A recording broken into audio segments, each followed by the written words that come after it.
Hello everyone, welcome back to my mini blog. তো কালকে বোনের বার্থডে ছিল, কৃষ্ণনগরে গেছিলাম, তোমরা তো সবাই দেখেইছো।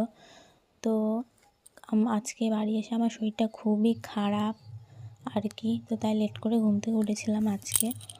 আর কোনো জায়গায় যাওয়ার আগে তো ঘরবাড়ির অবস্থাটা তো একদম বাজে হয়ে যায়, ছিটিয়ে ছড়িয়ে জিনিসপত্র থাকে আর কি। তো তাই এসে এই বেডশিটটা চেঞ্জ করেছিলাম, বালিশের কভারগুলো মানে পাল্টালাম। আর এদিকে তো মাথা যন্ত্রণা, আর এই যে এত জামা প্যান্ট ছিল কাচার জন্য, আমার তো মানে কি বলবো, মাথা খারাপ হয়ে গেছে দেখে নে। তাও কি করার আছে, করতে তো হবেই আর কি।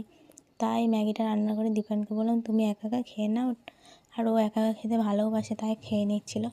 তারপর এখানে ঘরটাকে একটু ক্লিন করে নিচ্ছিলাম, ধুলো পড়েছিল আর কি। তো এই যে এখানে একটু বসে একটু রেস্ট নিয়ে তারপর আবার কাজে হাত দিয়েছিলাম। আর এখানে গ্লাসের মধ্যে মাছ রেখে দিয়েছিলাম, যেহেতু দিবান কান্না করছিল মাছটার জন্য, তাই গ্লাসে রেখে দিয়েছি।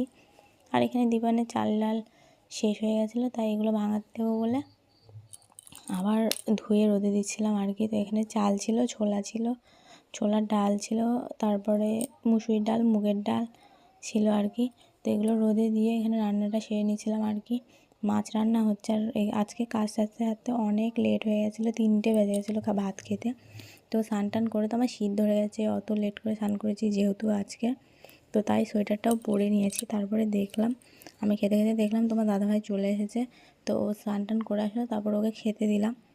তো তারপর একটু ঘুম দিয়েছিলাম, সন্ধে হয়েছিলো, ঘুম থেকে উঠতে উঠতে। তারপর দীপায়নও উঠে, তারপর ওকে বললাম একটু পড়তে বস। আর ও তো মানে পড়ার কথা শুনলেই ওর মানে কান্না পেয়ে যায় আর কি।